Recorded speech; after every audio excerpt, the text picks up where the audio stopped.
係咁網友嗱，呢一條片咧就係講呢個93閱兵啊，展出嚟嘅武器係兵器篇。究竟習近平掌握嘅兵器武器係咪可以令到美國係忌憚呢？即係咁樣嗱。今次咧係將個所有可以 show 嘅嘢 show 晒出嚟。好啦，嗱，呢個嘉麟金丸唔使講啦，呢個就係呢隻金沙奶黃月餅咧，馳名10幾年啊，從來未試過買咁平嘅198蚊。咁就係我記得2012第一次買已經228嘅啦，係全香港最好食喎。咁啊，蛋黃雙黃白蓮蓉188嚇，同埋呢隻新口味開心果麻薯月餅。咁而家咧咁有個團購嚇，買5盒咧就送個3星葱花生俾你，買10盒咧送個麻豆文蛋油。咁你點買10盒啊？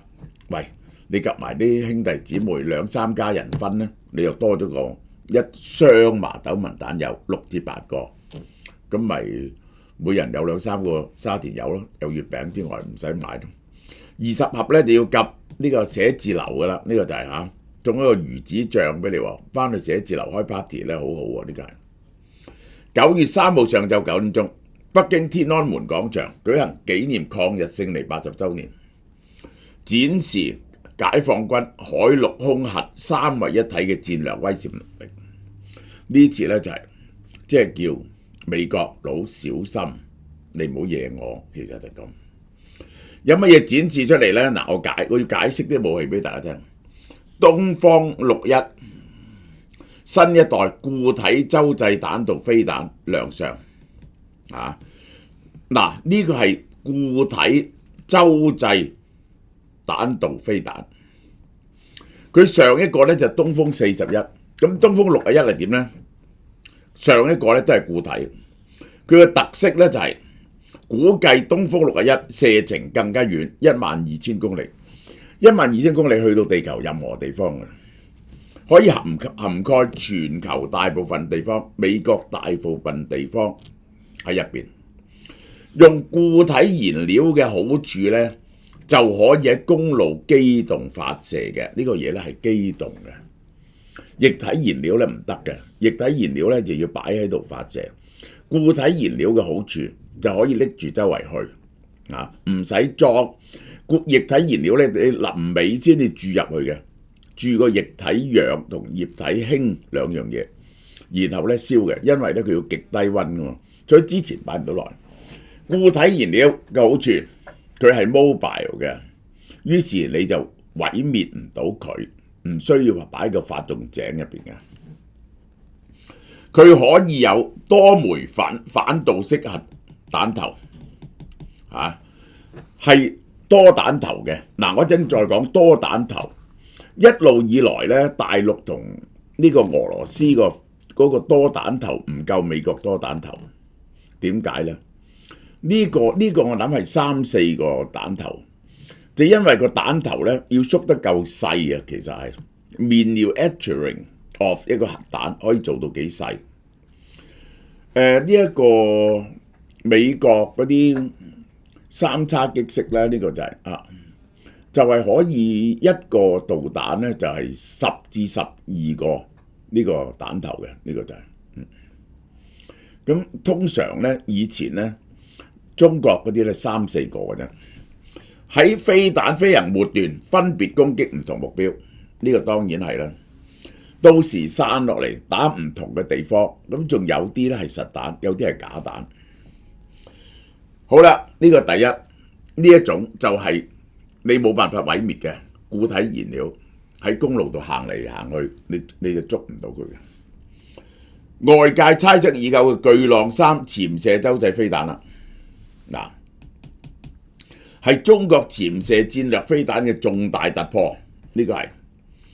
巨浪3嘅射程咧，比8000公里嘅巨浪2提升到12000公里，係可以由南海堡壘海域直接攻擊美國本土，由三亞灣喺呢個海南島一出嚟就可以發射。呢個咧美國咧就咁嘅，美國嘅咧就用嗰啲攻擊性潛艇戰術潛艇，就喺佢門口度等佢出嚟。佢一出嚟咧就一架跟一架，就唔可以失咗蹤嘅。呢啲可以射核彈嘅潛艇係，但而家佢等你咧就唔可以去美國周圍射呢啲導彈嘛。但而家唔係，而家你一出嚟就可以射。嗱，呢個就係呢個特別嘅地方。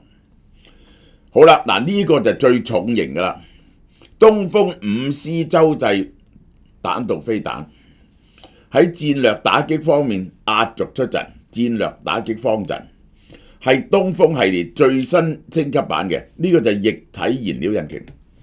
呢個液體燃料引擎咧，呢碌咧就最大碌嘅，大家睇下5C，比起呢一個係61，佢係大碌好多嘅。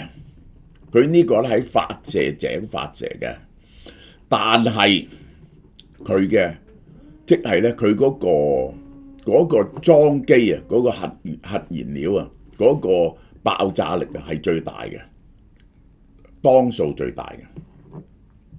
同2019年月逼嘅東風5B咧，東風5C嗱呢個可以做到，因為佢夠大碌啊，10枚以上嘅核彈頭，分導彈頭。於是突破同毀傷能力進一步提升。嗱咁大碌嘅呢個係呢個5C，咁佢就可以裝10個彈頭。呢個美國咧就係嗰啲潛艇射出嚟嗰啲已經可以10個至12個。軍事專家表示，東風5C係目前解放軍裝備射程最遠、威力最大嘅洲際戰略飛彈。打擊呢個係最大嘅殺傷力武器，但係佢嘅弱點係乜嘢咧？佢嘅弱點咧就而喺發射井度發射，咁啊好容易俾人哋毀滅啦，唔係嘅。佢嗰啲發射井咧100幾廿個喺呢個區入邊，你唔知冚埋個井蓋咧，你唔知個飛彈喺邊度嘅。佢下邊咧就有 tunnel 走嚟走去，可以運去，即係好似打土撥鼠咁，要你估唔到嗰個飛彈喺邊度。東風5C用先進液體燃料，推力同衝力比衝力更加大，彈頭命中率大幅提升。因為咁重嘅火箭，佢嗰個而且係固定地點發射，係準確好多嘅。而且末端變軌機動同拋射假目標嘅能力係可以變軌嘅，呢一個係一向咧洲際導彈咧係最容易捉嘅，就因為佢唔可以變軌。而家呢啲咧末端咧可以變軌嘅。好啦，驚雷1空基遠程飛彈，呢個就係由空軍射落嚟嘅轟炸機，可以距離目標幾千公里發射核彈。有效彌補中國空基核打擊嘅短板。點解啊？因為咧美國有遠程戰略轟炸機，中國咧就冇，就係咧轟8啫。轟8咧其實唔係戰略轟炸機嚟嘅，飛得唔夠遠，載重唔夠咁但係佢呢個咧可以喺幾千公里外射向關島射向沖繩呢啲美軍基地。好啦，另外呢次閱兵咧展示咗8款高超音速武器，呢個係佢嘅看家絕技，包括反艦嘅鷹擊15、17、19、20、21咁多種鷹擊導彈。呢個咧佢就係嗰個區域禁止反干預區域禁止嘅其中一個重要策略，就係咧由呢一個轟炸機將呢啲空機嘅導彈愛嚟射航空母艦，而且高超音速。鷹擊11超燃衝壓發動機能夠喺大氣層外全程可操控嘅飛行，因為佢呢個唔係好高射落嚟你要佢你要佢中段變到好快咧，就要用呢個衝壓發動機，就即係咧佢係衝落去嗰陣時咧，佢係唔係泵空氣，係撞啲空氣，將啲空氣咧撞入嚟燃燒嘅，呢個就係衝壓發動機。佢先至可以保持到5馬赫以上，所以咧係高超音速導彈。而佢呢一個咧咁樣飛法咧，佢呢一個導彈咧可以操控、可以變軌嘅，難以追蹤嘅。呢個就愛嚟打美國嗰啲戰艦。呢啲高超音速反艦飛彈專係對付大型船隻，造成嚴重破壞，飛行速度可以達到音速5倍，而且彈道飄忽不定，難以攔截。嗱，呢個愛嚟恐嚇呢一個美國嘅航空母艦，等佢唔敢行近。呢個中共嘅戰略從來都認為要喺台灣東面包圍，而且有呢啲導彈，就係反對等美國唔敢干預，同埋區域禁止美國嘅戰艦唔敢駛入嚟，因為可能被打沉。好啦，艦載雷射武器啦 ，LY1 啦，喺閱兵式，具有精確毀傷、持續打擊嘅突出優勢。你做到雷射武器，雷射武器就睇你用幾大嘅能量去射，因為咧你射落去嗰個你好容易雷射，梗係差唔多即時啦。你 mark 到落人哋嗰個武器上邊個導彈上邊咧，你係有幾大嘅能量要 keep 到射同一點幾耐，然後佢嗰個導彈先至爆炸咧。打造海戰攻防新規則嘅光之利刃嚇，即係我睇過幾年前美軍係示範過擊落呢個無人機啊。你擊落導彈係第二件事啊，你嘅能量要高好多個度量級先得。軍事專家指出 ，LY1 有足夠空間放置能量單元，功率更大，不僅可以攔截海上無人裝備，甚至可以攔截反艦飛機。佢呢一個嘢咧，係個位度咧係擺有啲空位，於是咧你可以駁好高嘅能源，即係你用幾多瓦嘅電去打咧？呢個就係佢真正實現瞄準、鎖定、開火則命中，攔截精度非常高而且對方嘅光學傳感器可以對對方嘅光學傳感器實現有效毀傷。呢一個係好犀利，呢一個係如果雷射武器咧係截導彈咧係好犀利，亦都可以打對方嗰啲光學傳感器。反無人機領域咧就有各種雷射，用雷射同微波武器。微波防空車裝載大型嘅相控陣天線，可以對無人機群進行免殺傷。呢個就係點咧？就係咁，反無人機領域咧，佢用兩樣嘢，一個就用雷射，一個用微波。微波咧裝咗超大型嘅控陣呢個天線射過去嗰啲雷達雷射 Razer 打無人機 ，Razer 打無人機咧可以打得好快啊嘛，因為無人機細啊嘛，呢個就係微波武器，呢個就係亦都可以殺傷。新一代反導利器。反導彈紅旗29單車雙聯裝發射，彈頭能夠喺太空層外對洲際飛彈中段實施攔截，仲可以擊毀高超音速武器。即係點呢？呢種反導利器紅旗29咧係一種防空導彈，佢咧就射上去太空外邊對於人哋射過嚟嘅洲際飛彈咧中段攔截。仲可以擊毀高超音速武器，咁捉佢好運。咁飛機有乜嘢咧？殲20隱身機，殲 16D， 以殲35隱身戰機有出嚟咁殲35咧就一定要量產咗。空警600預警機以及無人中程僚機紛紛亮相。攻擊11隱形無人機，綽號中程僚機，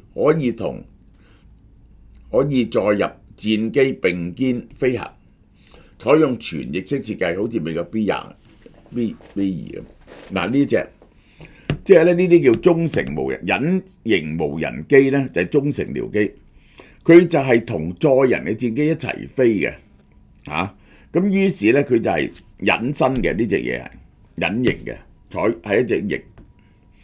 飛鴻917無人機首先展示出中程僚機嘅概念，有人戰機就操控嘅無人機執行危險任務，譬如飛近對方啊，呢啲咁嘅嘢咧就係無人機做。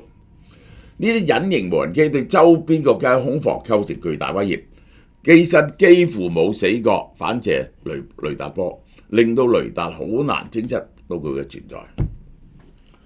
越超大型嘅無人潛航器呢個好犀利喎 ，AIX-002長度20米，外形好似大型魚雷咁，可能具有戰略打擊能力，係中國無人水下武器嘅重大進展，呢個好重要。呢個好重要，呢個係呢啲咁樣嘅超大型無人潛航器最難嘅問題就係 navigation， 因為咧喺海底咧，你唔上海面咧，你係唔知道自己喺邊，亦都唔知道對方喺邊噶嘛。呢個好啦，呢個無人潛航器嗱，我話俾你呢個，佢係呢一個核動力喎，呢個核動力喎，呢個係核動力喎。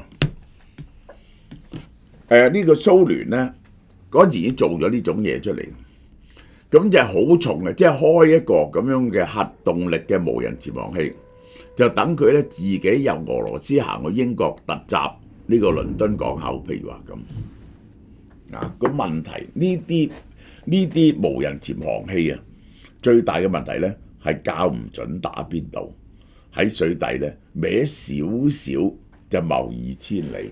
你唔敢蒲上嚟，蒲上嚟咧，人哋發現到你嘛。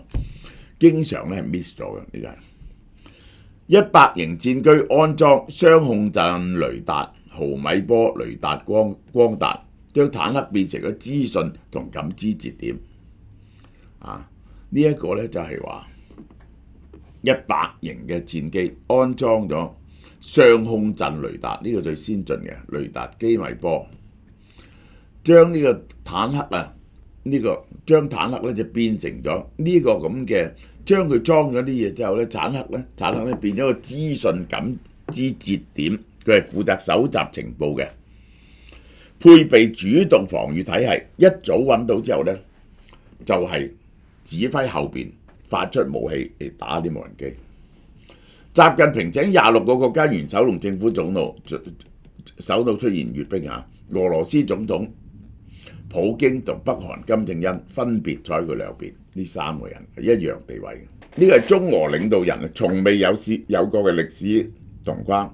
上次3個企埋一齊已經係70年前啦，一齊聯合打美國主導嘅聯合軍。中國由上至下嘅體制同龐大資源啊，係舉國體制真係更快推出新武器嘅而且中國嘅生產力好強。一嚟咧大規模生產，形成數量優勢。台灣專家分析，隱形無人機、極超音速飛彈都係令對手非常頭痛嘅。我話將來打仗咧，呢啲咁嘅無人機啊，就係萬餐遍野咁飛過嚟。而家呢一個每日係使數以萬計嘅無人機嘅喺烏克蘭前線，雙方都係。然後極超音速導彈就係令你擋唔到，因為佢好快，同佢仲會變軌。呢個係東風系列可以由中國本土直接攻擊美國關島基地，航母如果部署喺台灣東側，或將威脅台軍傳統後方戰力保持策略。如果美軍駐喺呢個航母，如果擺喺東邊咧咁就係威脅到呢個係，如果大陸嘅航母擺喺台灣東面咧，台灣就會被包圍，就冇咗補給。因為台灣咧西邊就防備大陸攻擊啊，東邊係對住外海噶嘛。成日都諗住咧大陸攻擊咧，東邊仲可以補給啊嘛。如果呢啲導彈可以打到嗰邊美軍基地咧，咁台灣就會被孤立、被包圍噶咯。呢個就係。BBC 分析出呢個向美國傳遞信號，如果要挑戰中俄朝，就同時喺朝鮮半島、台海、烏克蘭3個戰區作戰，你美國會唔會輸？呢個就係。軍事專家認為，中國由烏克蘭戰爭吸取教訓，要不停咁出無人機消磨對方嘅防禦，殺張鏈速度至關重要。呢一個呢，就係嗰場戰爭呢，就係話你用大量嘅無人機去 overwhelm 對方，尤其是台灣同大陸係爭咗100幾公里啦。整體而言，呢次閱兵真係展示咗解放軍體系內無人化、唔使用人、智能化水準大幅提升，包括美國在內嘅潛在對手啊，係越嚟越難對付嘅勁旅咁樣係啊。呢個係講文華東方嗰餐飯，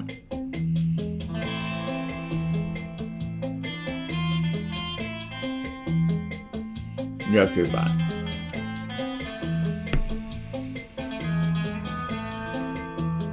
一睇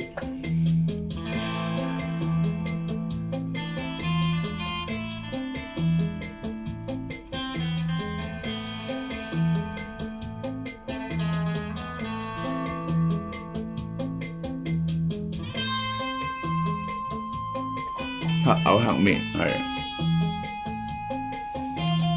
叫一支話好貴嘅酒嚟整蠱佢，佢話咧佢老。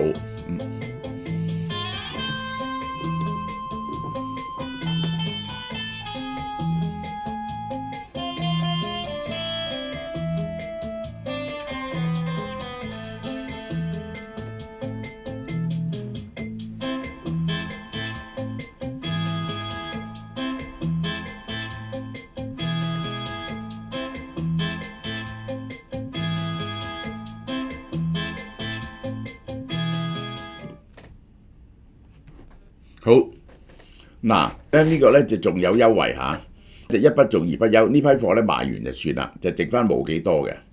全城最強嘅 Form Bio NMN 57600繼續賣1880蚊，直至呢批貨賣完，咁咧就係冇幾多，然後咧就要12月先至有噶啦嚇。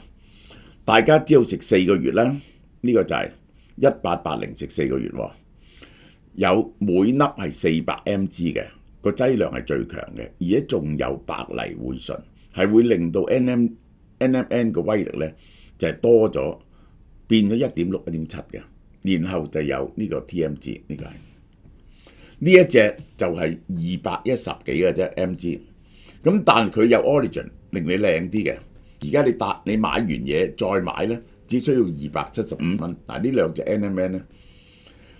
我諗月底之前就一定賣晒㗎啦，咁咧就會有幾個月冇得賣。咁如果你需要咧，你最好集定啲貨，呢個就係。好啦，嗱有隻嘢又有新嘢介紹俾大家，呢隻咧係好多人都需要嘅，冠葉連翹啊，酸櫻桃、洋甘菊、香蜂草做成啊，係愛嚟做咩咧？就愛嚟促進呢個褪黑色素嘅養成，呢個大家都知㗎啦。我係要食褪黑色素㗎，食咗之後咧，但係佢係自然植物攞出嚟嘅，人體入邊咧係有褪黑色素嘅，你去查下就知咩叫褪黑色素。褪黑色素係一種氨基酸、色氨酸嚟做原料嘅，喺大腦會轉為血清素，經過酵素強化咧就變咗褪黑色素，主要係攞嚟調節日夜感知白天黑夜嘅變化。然後咧，你就可以瞓覺。我哋老人家咧最緊要咧就瞓得好嚇，如果唔係個健康咧，又咪好容易心臟病。如果你尤其是有心事瞓唔到咧，你就最好食呢啲嘢，呢個幫助你嘅褪黑色素。充足嘅褪黑激素咧可以改善失眠、調節時差、舒解壓力。佢係一種相當安全嘅嘢嚟嘅，仲有免疫功能嚇。預防阿茲海默症、抗癌啊咁樣，褪黑激素咧有中和致癌物質，阻斷佢破壞力嘅作用嘅，呢個係又會改善膽固醇同增強性慾，導致更年期啊，改善更年期導致男性荷爾蒙下降嘅問題，對老年男性嘅性生活好有助益。褪黑色素比其他安眠藥副作用更加少。但有6種唔食得㗎，我提醒你，懷孕嘅婦女、準備生 BB 嘅，褪黑色素咧會抑制你排卵嘅。食避孕藥嘅唔好食，自己有免疫症病嘅即係乜嘢呢？自己啲免疫體攻擊自己嘅，類風濕關節炎、紅斑狼瘡、多發性硬化症，有憂鬱病嘅唔好食。特定藥物好似用緊抗凝劑、免疫抑制劑、糖尿病唔好食。好啦，有需要諮詢家庭醫生啊，一盒30粒，睡前30分鐘至60分鐘服用，真係平到你唔信，190蚊，190蚊。大家買啦，呢個如果需要，一定要瞓覺瞓得好，身體先健康嘅。第一件9折，第二件7折啊！